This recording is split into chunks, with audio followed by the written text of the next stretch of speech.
राहुल शर्मा, आप देख रहे हैं एसपीएन 9 न्यूज। स्वागत है आपका हमारे इस खास प्रोग्राम की शुरुआत आज हम कर रहे हैं कांग्रेस पार्टी से। दरअसल बात कांग्रेस से इसलिए करेंगे क्योंकि कांग्रेस की मौजूदा हालात ठीक नहीं है। पार्टी धीरे धीरे टूटती नजर आ रही है और यहाँ पर हम बात कर रहे हैं G23 नेताओं की भी। जी हाँ, सवाल यहाँ पर यह है कि क्या G23 के नेताओं ने अब सोनिया गांधी से रिश्ता तोड़ने का पूरा मन बना लिया है? क्या G23 नेताओं का ग्रुप अलग ही काम कर रहा है? क्या G23 का जो ग्रुप है वो कांग्रेस से अलग लीग पर काम कर रहा है?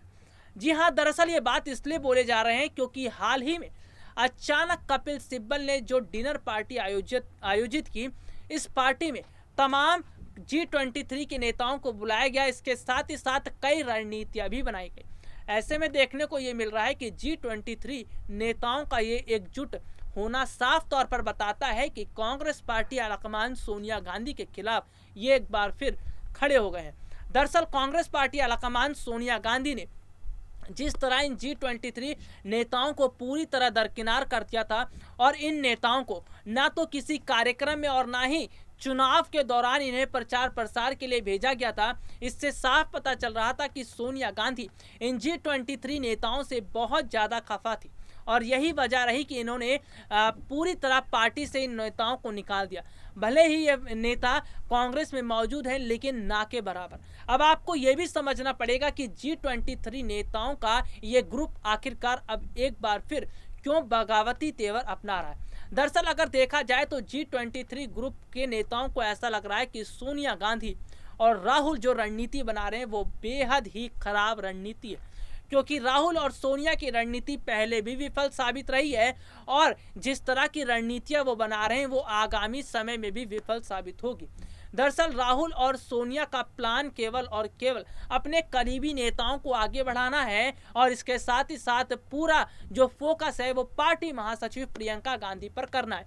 कांग्रेस पार्टी महासचिव प्रियंका गांधी पर पूरा फोकस करना ये तमाम उन कांग्रेसी नेताओं को नापसंद आ रहा है जिन्होंने इतने वर्षों में पार्टी में रहकर काफी हद तक पार्टी को मजबूत करने का काम किया। गौर करने वाली बात तो यह है कि G23 नेताओं में जो नेता शामिल हैं, कपिल सिब्बल, शशि थरूर, गुलाम नबी आजाद, तमाम ऐसे नेता हैं, आनंद शर्मा, जो G23 ग्रुप का हिस्सा है और ये नेता काफी वर्षों से कांग्रेस पार्टी की सेवा करते आए हैं। लेकिन अचानक पार्टी ने इन नेताओं से जिस तरह दूरी बना ली, अचानक पार्टी ने इन नेताओं को जिस तरह दरकिनार कर दिया, ये बात अब इन नेताओं को बिल्कुल भी पसंद नहीं आ रही।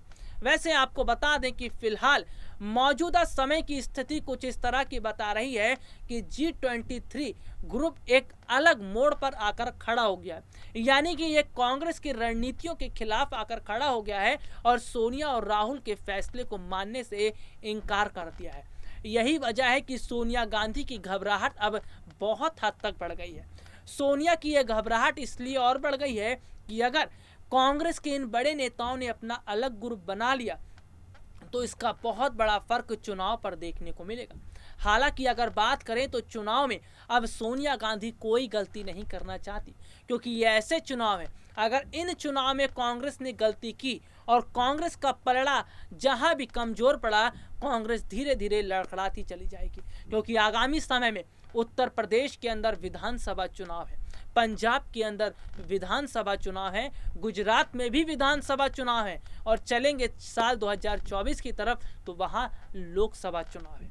यानी कि चुनाव का दौर अब आगामी समय के अंदर शुरू होने वाला है और अगर इन चुनावी दौर से पहले पार्टी इसी तरह लड़खड़ाती चली गई तो वो दिन दूर नहीं जब पार्टी को बचाने के लिए बहुत बड़ा काम सोनिया गांधी को उठाना पड़ेगा। वैसे आपको बता दें कि कांग्रेस के तमाम नेताओं ने ये मांग भी की थी कि जल्दी कांग्रेस पार्टी को राष्ट्रीय अध्यक्ष भी मिलना चाहिए। कांग्रेस पार्टी को राष्ट्रीय अध्यक्ष मिलेगा, उसके बाद जाकर पार्टी एक नई दिशा में काम कर सकेगी। अगर बात करें तो G23 नेताओं की मांग ये है कि पार्टी जो रणनीति बना रही है उसमें बदलाव किया जाए।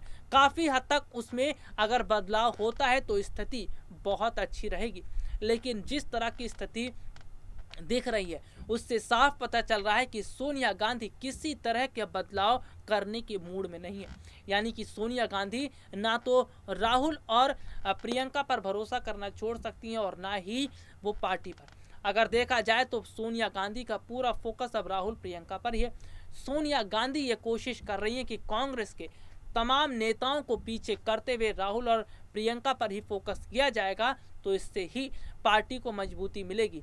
लेकिन परिवारवाद की राजनीति कांग्रेस में जिस तरह चल रही है, ये परिवारवाद की राजनीति सोनिया गांधी के लिए मुश्किलें खड़ी कर सकती हैं। क्योंकि अगर बात करें जिस तरह बीजेपी बहुत बड़े स्तर पर रणनीति बना रही है, तो वहीं अगर देखा जाए तो कहीं ना कहीं बीजेपी पूरी तरह कांग्रेस को तोड़ने का काम कर रही है। इससे साफ पता चल रहा है कि कांग्रेस धीरे धीरे सिकुड़ती नजर आ रही है। हालांकि हम बात करेंगे राजनीतिक रणनीतिकार प्रशांत किशोर की भी।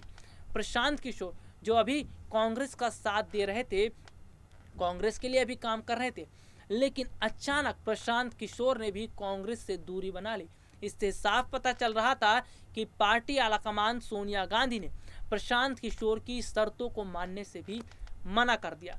पार्टी आलाकमान सोनिया गांधी केवल राहुल और प्रियंका पर भरोसा कर रही हैं और उन्होंने प्रशांत किशोर जैसे रणनीतिकार से दूरी बनाकर बहुत बड़ी गलती कर दी। जी हाँ, ये वही प्रशांत किशोर हैं जिनकी रणनीतियां कभी विफल साबित नहीं होती और जिस पार्टी के साथ वो रहते हैं उस पार्टी का चुनाव जीतना बहुत हद तक तय माना जाता है। पश्चिम बंगाल का चुनाव आपको याद ही होगा।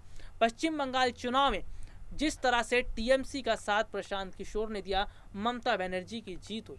वैसे आपको बता दें कि प्रशांत किशोर कांग्रेस के अलावा तमाम जो विपक्षी पार्टी हैं उनके साथ दिखते नजर आ रहे हैं। यानी कि कांग्रेस ने भी प्रशांत किशोर को जोड़ने की पूरी कोशिश की थी, लेकिन जिस तरह की अगर बात करें, प्रशांत किशोर ने जो शर्त रखी उसे सोनिया ने मानने से मना कर दिया। आपको बता दें कि मौजूदा समय में कांग्रेस पार्टी की खराब हालत ये बताती है कि किस तरह से आगामी समय में कांग्रेस के लिए बहुत ज़्यादा मुश्किलें खड़ी होने वाली हैं, क्योंकि पार्टी आलाकमान सोनिया गांधी की परिवारवाद की राजनीति अब कांग्रेस को लेकर डुबोती नजर आ रही है। हालांकि अब देखना यह होगा कि G23 के इन नेताओं ने जिस तरह एक बार फिर पार्टी में बदलाव की मांग उठाई है, जिस तरह एक बार फिर ये राहुल और सोनिया के फैसले पर सवाल खड़ा कर रहे हैं, क्या सोनिया गांधी कोई बड़ा फैसला उठाएंगी? देखना यह भी होगा कि क्या जल्द ही कांग्रेस को उनका जो अध्यक्ष है वो मिलेगा, क्योंकि तमाम ऐसे सवाल हैं जो फिलहाल खड़े होते नजर आ रहे हैं। लेकिन कांग्रेस पार्टी आलाकमान सोनिया गांधी को अब देरी नहीं करनी चाहिए, क्योंकि वक्त जिस तरह बदल रहा है और चुनाव का आगामी समय में दौर शुरू होने वाला है, यही दौर बताता है कि किस तरह अब सोनिया गांधी को काम करना पड़ेगा, नहीं तो पार्टी आने वाले समय में पूरी तरह ही सिमट जाएगी। चलिए आज के लिए इतना ही, आपसे फिर मुलाकात होगी, तब तक के लिए इजाजत दीजिए, नमस्कार।